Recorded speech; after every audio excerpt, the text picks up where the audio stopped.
ఇక్కడ వచ్చేసి chicken curry ఆకుకూరలు వేసి అయితే చేస్తున్నానండి. హెల్తీగా ఉంటుంది. పిల్లలైనా పెద్దోళ్ళైనా చాలా మంచిగా అయితే తింటారండి. దీని ప్రాసెస్ ఎలా చేస్తున్నానో చూపిస్తానండి, చూసేయండి. ఇక్కడ వచ్చేసి దాని గురించి అయితే కేజీ అయితే చికెన్ తీసుకున్నాను. 2 పాలకూర కట్ట, మెంతము, సొయ్యకూర, కొత్తిమీర, పచ్చిమిర్చి, టమాటాలు, ఉల్లిగడ్డలు అయితే తీసుకున్నానండి. ఇది ఎలా చేస్తానో దీని ప్రాసెస్ అయితే చూపిస్తానండి, చూసేయండి. గిన్నెలో అయితే నూనె అయితే పోసుకున్నానండి. కొద్దిగా ఆయిల్ అయితే ఎక్కువనే వేసుకోవాలా. తర్వాత ఆనియన్ వేసుకోవాలా.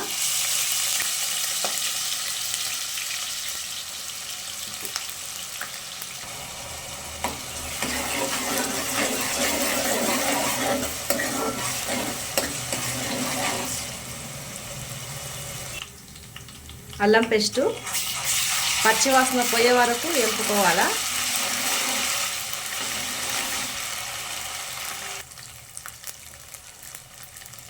పసుపు, కారము, రుచికి సరిపోయేంత సాల్ట్,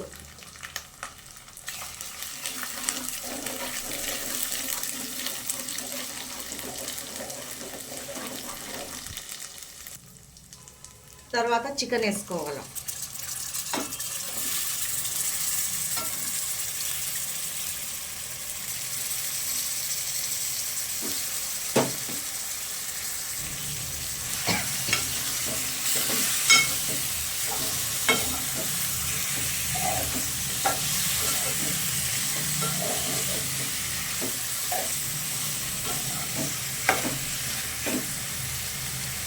బాగా ఏగనియాలండి. జరసేపు మూత పెట్టేయాలా, కింద మాడిపోకుండా చూసుకోవాలా. తర్వాత ఈ కోసి పెట్టుకున్న ఆకుల్ని అయితే వేసేయాలండి, ఆకుకూరల్ని.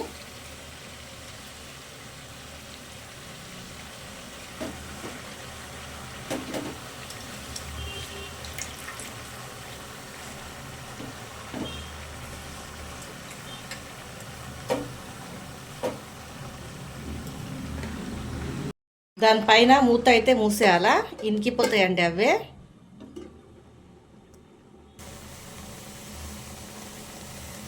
కలపాలండి. దీంట్లోనే నీరు వచ్చేస్తుంది, పాలకూర ఇవంతా కదా. మనం నీరు గిట్లా ఏం పోయొద్దు, నీళ్ళు దీంట్లోనే బాగా ఉడకనియాలా.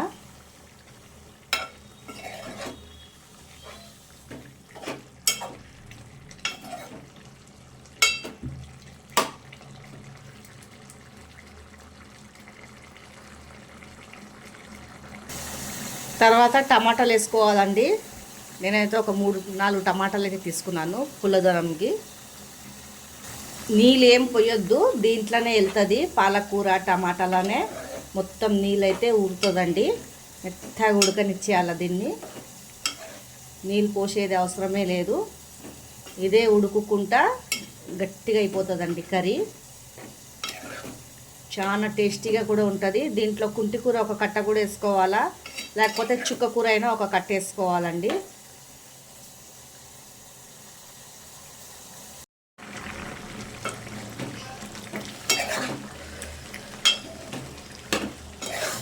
బాగా ఉడకనియాలండి.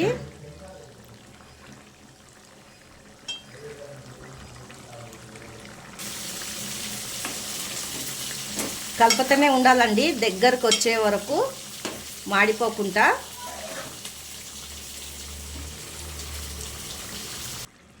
ఇట్లా దగ్గరకు వచ్చేసినాక చికెన్ మసాలా అయితే వేసుకోవాలండి. నేనైతే 2 చికెన్ మసాలాలు వేస్తున్నాను.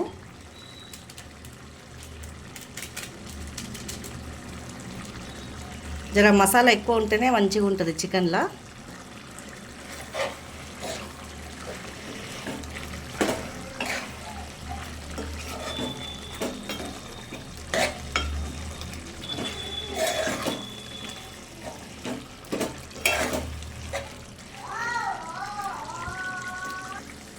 చూడండి, సింపుల్గా కర్రీ అయితే రెడీ అయిపోయిందండి. చాలా టేస్టీగా ఉంటుంది. వేడి వేడి అన్నం వెంబడి తినాలా, చాలా బాగుంటుందండి. మీకు నచ్చినట్లయితే లైక్, సబ్స్క్రైబ్, షేర్ అయితే చేయండి.